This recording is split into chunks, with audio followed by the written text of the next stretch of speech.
Assalamualaikum warahmatullahi wabarakatuh. Hamdan syukran lillahi rabbil alamin alladzi hadana li hadza wa ma kunna linahtadiya laula an hadanallah. Salatan wa salaman ala Rasulillah Muhammadin sallallahu alaihi wasallam, khatamul anbiya wal mursalin al mab'us rahmatal lil alamin, wa ala alihi wa ashabihi ajmain wa man tabi'ahum bi ihsanin ila yaumiddin. Asyhadu an la ilaha illallah wa asyhadu anna Muhammadar Rasulullah, amma ba'd. Bapak, Ibu dan saudaraku jamaah subuh rahimakumullah, terinspirasi dari ayat-ayat yang dibacakan oleh imam di rakaat pertama bersambung di rakaat kedua, saya ingin ulang untuk pencerahan, penyegaran, dan pengembangan. Yang pertama, ayat ini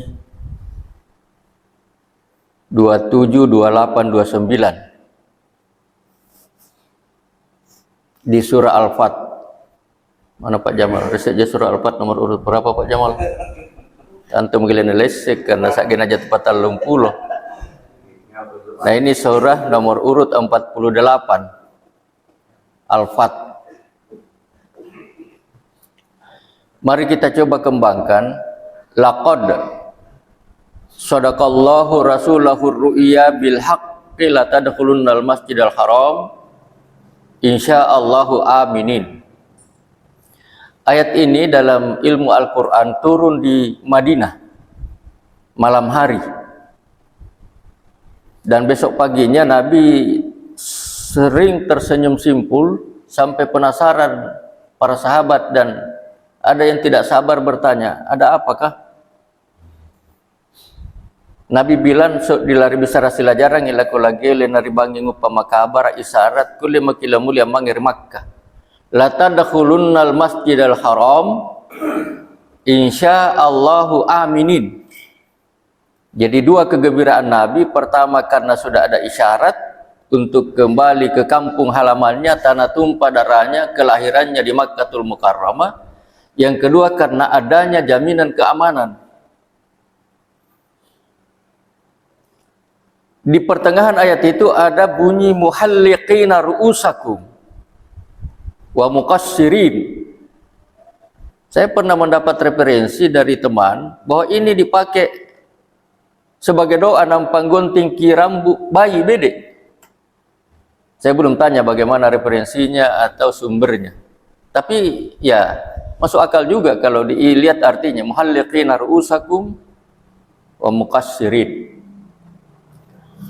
Ayat 28-nya wallahu alladzi la ilaha illa huwal hayyul. Apa tadi Pak Muntar?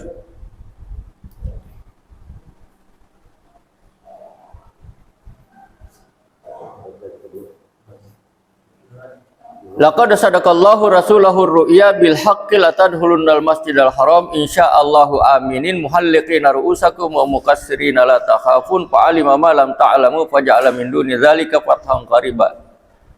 Wallazi arsala rasulahu bil huda wa dinil haqqi liyudhhirahu 'alad dini kulli wa kafa billahi syahida. Di beberapa ayat itu walau karihal kafirun, walau karihal munafiqun, walau karihal musyrikun.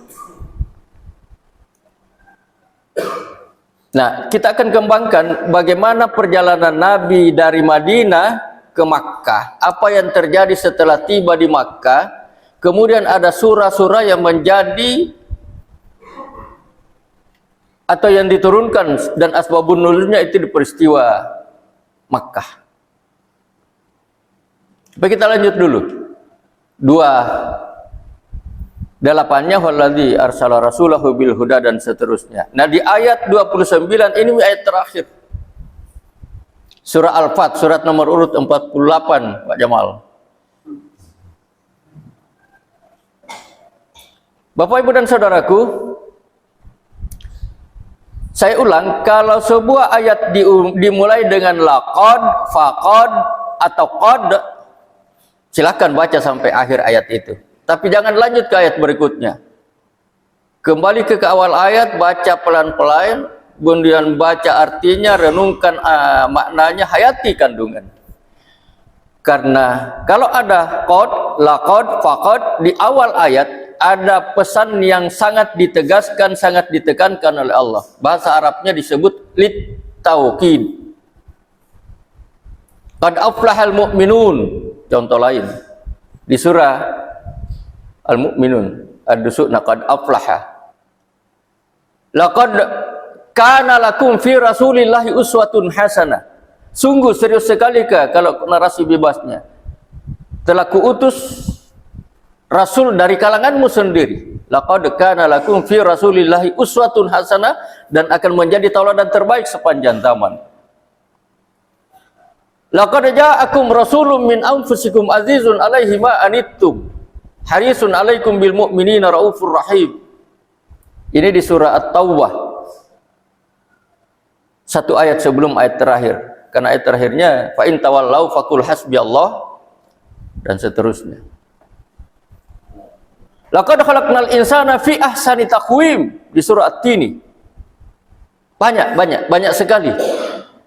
Jadi substansinya Pak Ibu, kalau tadarus apakah tadarus berjamaah, apa tadarus pribadi perorangan, nang rumpaki ayat nulapatum boqad, faqad, laqad, silahkan baca sampai akhir ayat, tapi jangan lanjut ke ayat berikutnya, tapi kembali ke ayat, baca pelan-pelan, kemudian baca artinya, renungkan maknanya, hayati kandungannya. Ada litaukid, pesan yang ditekankan oleh Allah di ayat itu.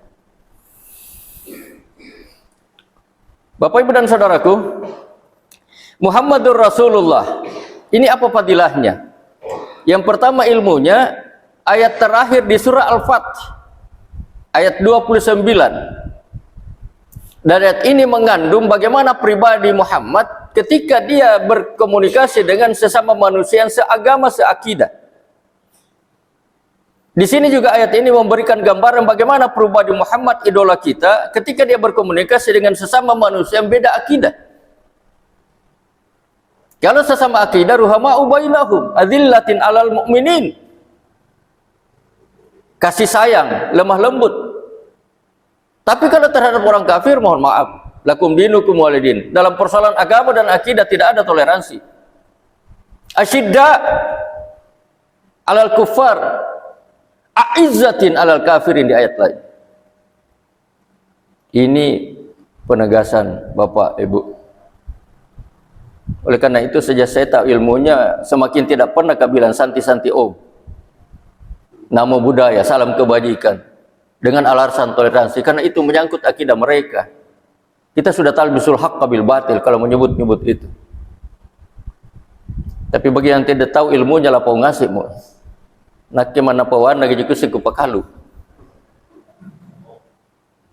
Salam itu sudah salam yang tertinggi, Pak. Kenapa? Alasannya itu. Mereka menyebut nama budaya, salam kebajikan, santi-santi om, apalagi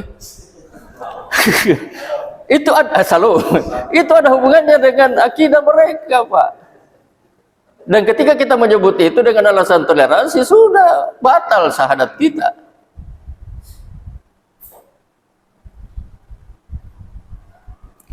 Bapak Ibu dan saudara-saudara, ini pribadi Muhammad sudah digambarkan di surah di kitab suci sebelumnya. Zalika masaluhum fit Taurat wal Injil. Jadi pribadi Muhammad yang asyidda walal kufar ruhama'u bainahum. Hablum minallahnya tarahum ruk'an sujada. Yabtaguna fadlan minallahi wa ridwana. Kamu saksikan mereka siapa? Muhammadur Rasulullah walladzina ma'ahu, keluarganya, sahabatnya dan umat pengikutnya. Bagaimana hablum minallahnya? Tarahum ruk'an sujada. Kamu saksikan mereka ruku dan sujud. Apa yang dicari? Yabtaguna min fadlillah. Mencari keutamaan Allah wa ridwan, dan keridhaannya. Nah, dari sini barangkali kemudian lahir petuah ulama atau ustaz. Ketika kita mau salat, jangan buru-buru berniat, apalagi takbiratul ihram. Pak kabaji oloamu si baji-baji naoloang. Ilahi anta maksudi wa ridaka matlubi. Tarahum ruk'an sujada yabtaguna fadlan minallahi wa ridwana. Nah, nilai ruku dan sujud ini yang kemudian membias dalam aplikasi kehidupannya di luar sholat. Simahum fi wujuhihim min asari sujud. Nilai-nilai rukunya, nilai-nilai sujudnya membias di wajahnya secara fisik. Lansak linruna secara fisik. Yang kemana tu tatu dakan lansat tunjuan. Jadi kalian jombahang. Tetapi nilai ruku, nilai sujud dalam sholatnya itu teraplikasi dalam kehidupannya di luar sholat. Tapi di sini Taurat yang asli, Injil yang asli yang menyebutkan itu. Oleh karena itu seandainya mereka konsisten, penganut Injil, penganut Taurat, penganut Zabur yang asli, pasti mereka akan beralih ke Islam. Yang aslinya. Karena di surat di kitab suci yang asli mereka sudah menggambarkan bagaimana akan datangnya seorang rasul penutup yang namanya Ahmad, nama lain dari Muhammad di kitab suci kita. Sudah diungkap itu. Nah, apa fadilah ayat ini? Apa fadilah ayat ini? Surah terakhir surah Al-Fat nomor urut 48 ayat terakhir itu fadilahnya Bapak dan Ibu satu kali dibaca nilainya sama dengan hatam Al-Qur'an. Alasannya utama karena seluruh huruf hijaiyah yang ada di ayat dari alif sampai ya ada di ayat ini.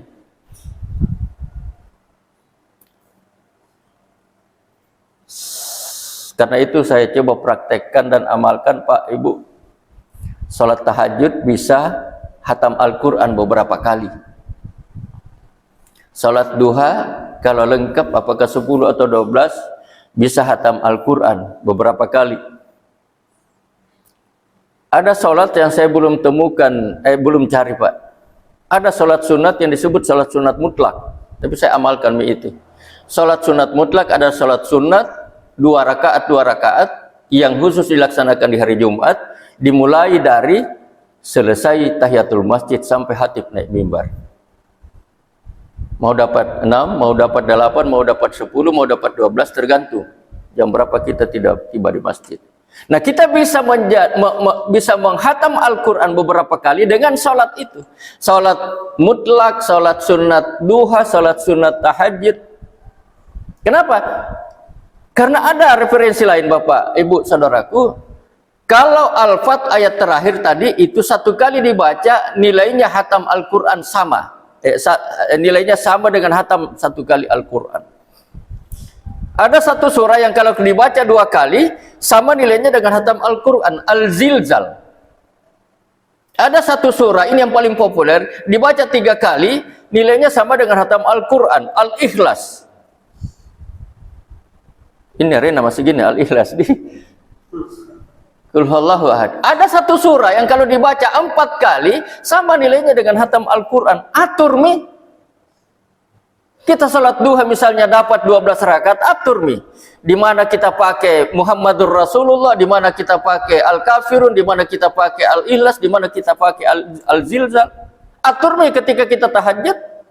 Sekalipun waktu kita witir ada surah khusus yang direkomendasikan dalam agama kita. Rakaat pertama Al-A'la, rakaat kedua Al-Kafirun, rakaat ketiga Al-Ikhlas. Itu rekomendasi khusus. Nah, kalau kita tahajud 8 rakaat, apakah 4 rakaat atau 2?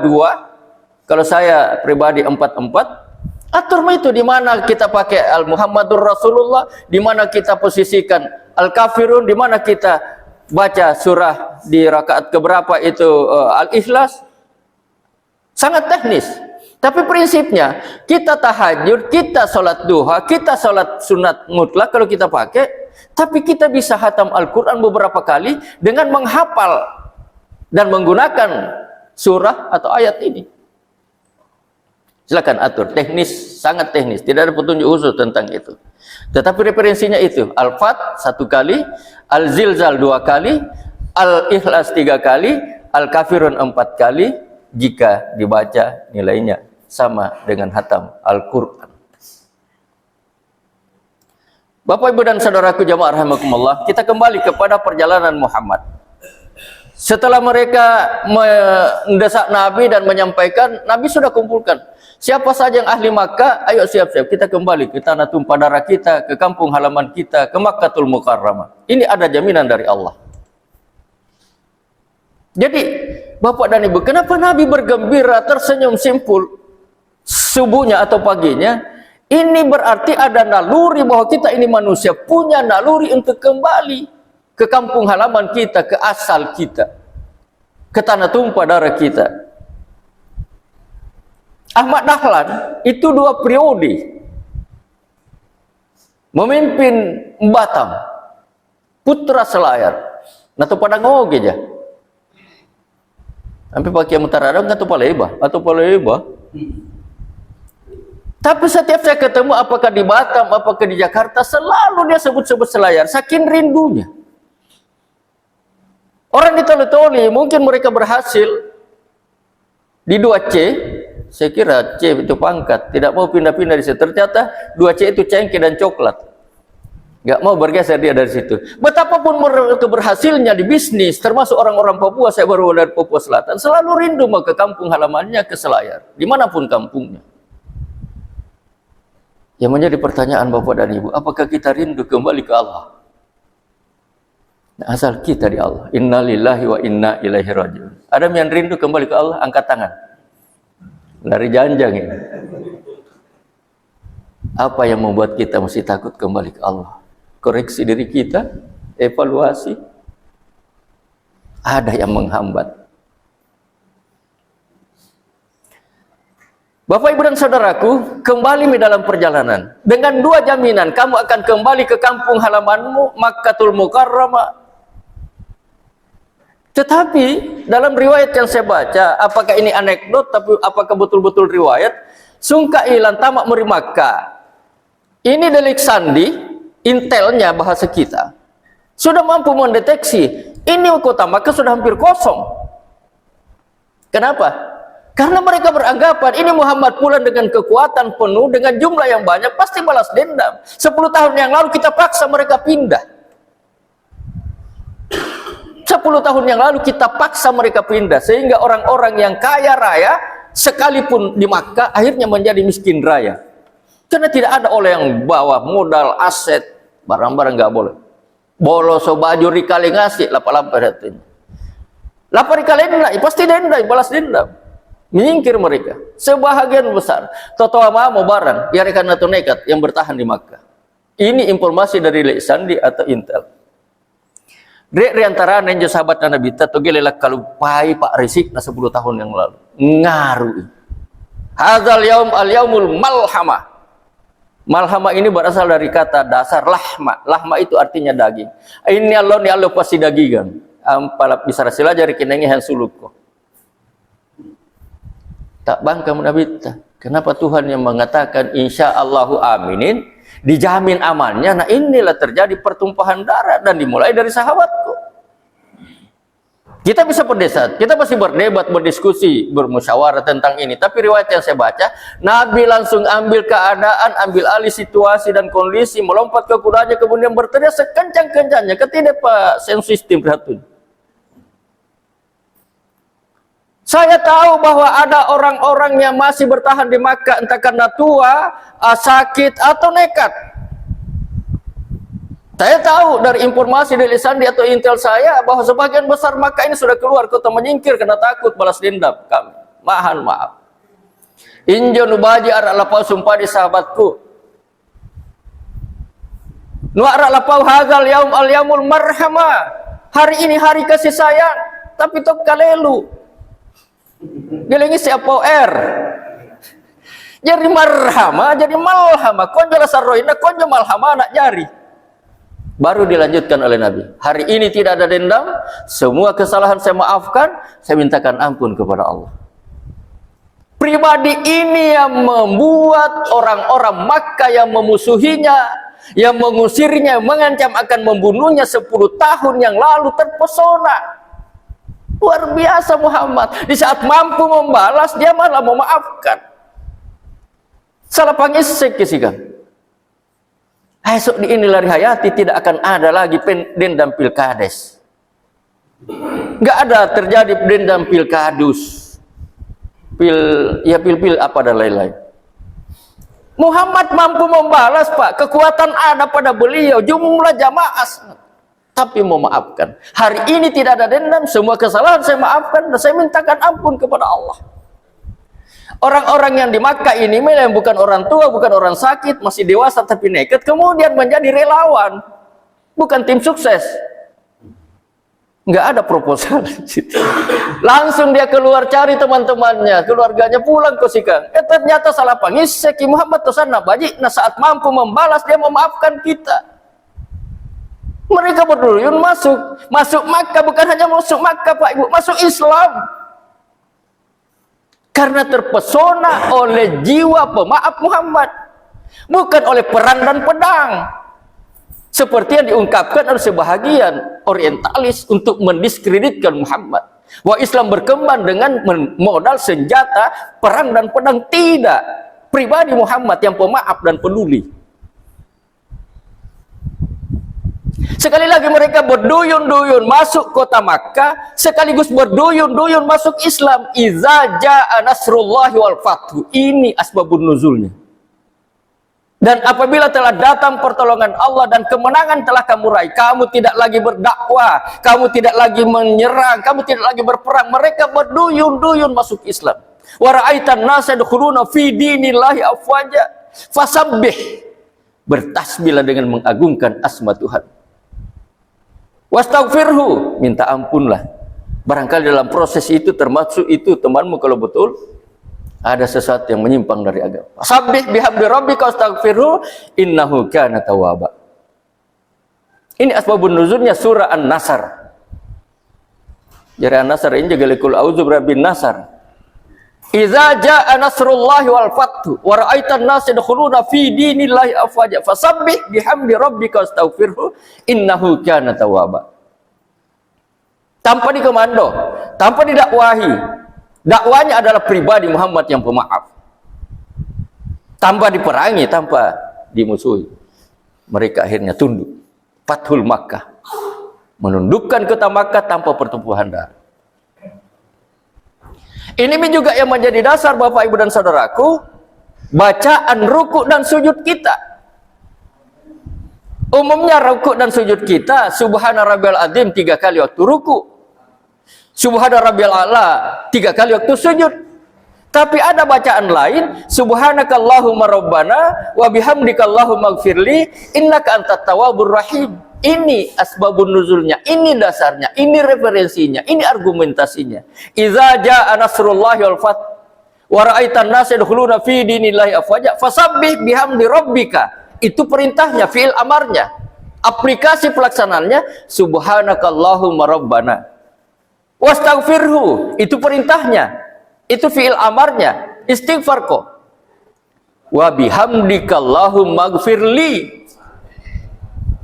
Ini 2 perintah, fi'il amar. Sedangkan di ayatnya terakhir itu bukan lagi kalimat perintah, bukan lagi fi'il amar, tapi sudah kalimat perintah, innahu kana tawwaba. Aplikasinya boleh dipakai Subhanakallahumma Rabbana wa bihamdika Allahumma gfirli innaka antat tawwabur rahim. Aplikasinya, penjabaran pelaksanaannya ketika kita ruku. Tapi tarji yang saya ingat hanya pakai 2, Subhanakallahumma Rabbana wa bihamdika Allahumma gfirli. Kenapa? Alasan utamanya mungkin karena diputuskan oleh para ahlinya, karena hanya 2 yang fi'il amar, hanya 2 kalimat perintah. Yang terakhir itu kalimat berita. Tapi saya ingin ingatkan, keputusan tarjih bukan berarti menjelekkan atau menyalahkan keputusan lain. Tapi ketika kita bertanya bagaimana keputusannya Muhammadiyah, lihat tarjihnya, ini kesimpulannya. Sekali lagi tanpa bermaksud menjelekkan apa yang dilakukan oleh orang lain dalam tata syariah. Jadi sekali lagi, ini pengembangan wawasan, referensi, informasi. Ini dasarnya Subhanakallahumma Rabbana wa bihamdika Allahumma gfirli innaka antat tawwabur rahim. Lengkapnya jika tarjih 2, Subhanakallahumma Rabbana wa bihamdika Allahumma gfirli. Kalau ini yang dibaca sama waktu ruku dan sujud, dan 1 kali Sekalipun tidak bermaksud bahwa kalau 2 kali, 3 kali tidak boleh. Karena membaca atau tidak membaca doa rukuk dan doa sujud tidak mempengaruhi sah tidaknya salat kita. Kenapa? Karena dia bukan rukun. Yang jadi rukun itu justru tumak ninanya, berhenti sejenaknya, sempurnanya, rukuk dan tumak nina. Seluruh buku fikih dari imam siapapun seperti itu barangkali. Rukuk dan tumak nina, iktidal dan tumak nina, sujud dan tumak nina. Doanya dalam rukuk, dalam sujud bukan rukun, tapi sunat. Tapi mana sunat atau mereka ke sunat janda mau? Jangan juga. Bapak, Ibu dan Saudaraku, terakhir angka 40, ini PR. Surah Al-Ahqaf. Surat nomor urut 46, ayat 15. Di situ ada potongan ayat mengatakan ketika anak itu berumur 40 tahun. Arba'a sana. Jadi itu ayat diawali wasainal insana biwalidayhi husna. Dan diperintahkan kepada semua manusia untuk berbuat baik kepada kedua orang tuanya. Ibunya telah mengandungnya dengan susah payah, melahirkannya dengan susah payah, menyusuinya dan hamil dan menyusuinya selama 30 bulan. Tapi di pertengahan ayat dikatakan ketika anak itu sudah berumur 40 tahun mereka berdoa. Ini doanya. Rabbi auzi'ni an ashkura ni'mataka allati an'amta alayya wa ala walidayya wa an a'mala salihan tardahu wa aslih li fi dzurriyyati inni tubtu ilaika wa inni minal muslimin. Al-Ahqaf 15. Ada ayat yang senada dengan itu doa. Ini doanya Nabi Sulaiman, diabadikan dalam surah An-Naml 27, Pak Jamal. Ayat 19. Wa adkhilni.